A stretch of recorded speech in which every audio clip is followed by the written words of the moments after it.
News 18 India.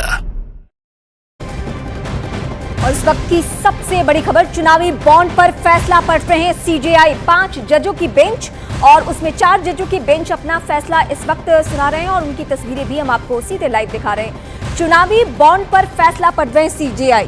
तो चुनावी bond को लेकर क्या फैसला आता है, इस पे सभी की निगाहें हैं। इस वक्त की सबसे बड़ी खबर आप दर्शकों को हम बता रहे हैं।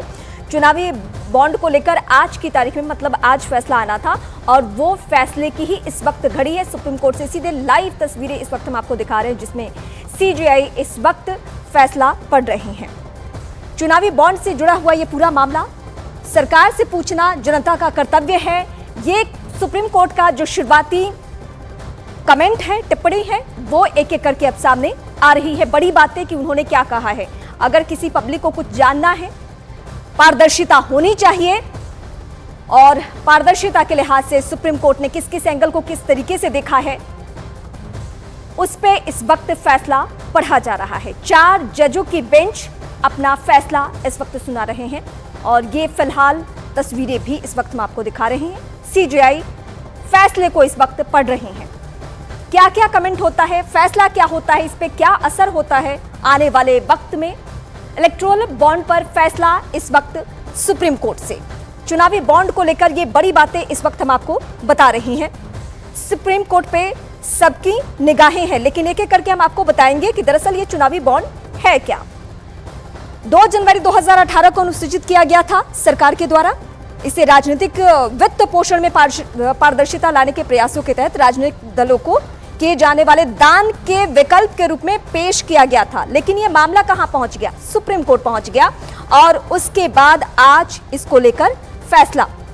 यह पूरा मामला राजनीतिक दलों को गुमनाम तरीके से चंदा देने की अनुमति वाले इलेक्टोरल बॉन्ड योजना से जुड़ा हुआ है। राजनीतिक पार्टियों के चंदे में पारदर्शिता लाने के लिए इस कानून की जरूरत पड़ी और इसी को लेकर फिलहाल यह फैसला सुप्रीम कोर्ट के द्वारा पढ़ा जा रहा है। मेरे सहयोगी विक्रांत इस वक्त जुड़ चुके हैं। विक्रांत, अभी तक क्या क्या कमेंट सुप्रीम कोर्ट की तरफ से?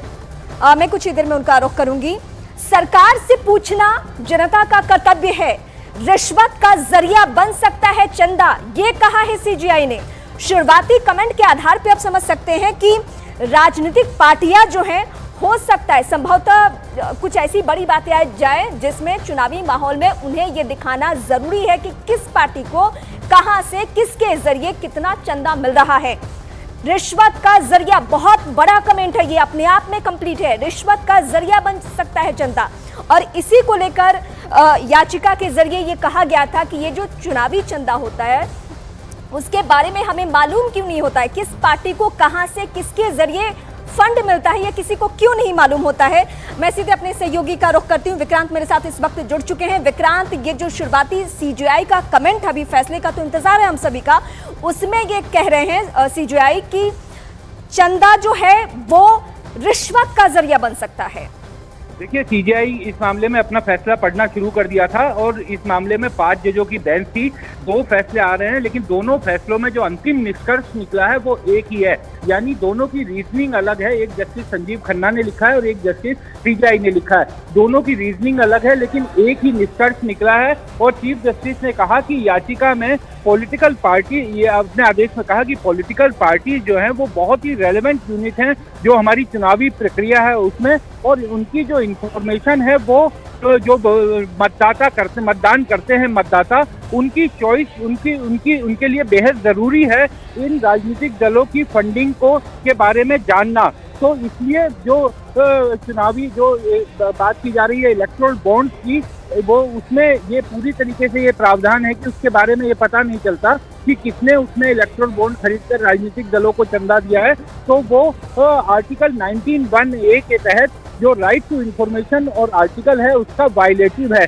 ये जानने का अधिकार है मतदाता को कि राजनीतिक दलों को किसके पास से चंदा मिल रहा है और कहां से पैसा आया है, तो ये जानने का पूरा अधिकार है। बिल्कुल विक्रांत, अभी आप आसान भाषा में दर्शकों को समझाइए, क्योंकि चुनावी बॉन्ड को लेकर के लोगों के मन में बहुत सवाल है और सीजेआई ये कह रहे हैं कि इससे भ्रष्टाचार बढ़ता है, सूचना के अधिकार का उल्लंघन भी